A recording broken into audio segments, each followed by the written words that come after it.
Hello friends, तर आज आपण बनवणार आहोत महाराष्ट्रीयन स्टाईल वांग्याची भाजी. तर सगळ्यात पहिल्यांदा जे आहे ते वांगे घेतलेले होते मी.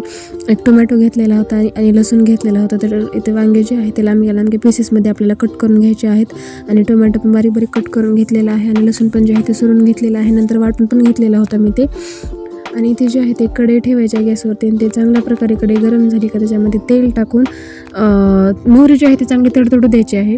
तेल टाकल्यानंतर मोहरी त्याच्यात टाकून चांगली मस्त तडतडू द्यायची. नंतर जे आहे ते लसूण टाकायचा. लसूण फ्राय झाल्यानंतर मग टोमॅटो पण फ्राय झाल्यानंतर मध्ये रेड चिली पावडर, हळद आणि मीठ टाकून ते पण चांगल्या प्रकारे फ्राय करून घ्यायचं आहे. आणि त्याच्यानंतर मध्ये जे आहे ते वांगे टाकायचे आहेत. वांगे फ्राय करून घ्यायचं आहे.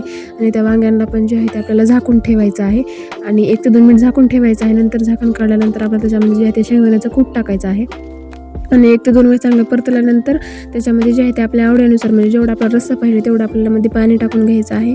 आणि रस्सा टाकल्यानंतर पण 1 ते 2 मिनिट जे आहे ते झाकून ठेवायचं आहे. मस्त आपली भाजी कोथिंबीरने गार्निश करायची आहे. भाजी एकदम रेडी होते. खूप छान लागते. नक्की तुम्ही पण ट्राय करा.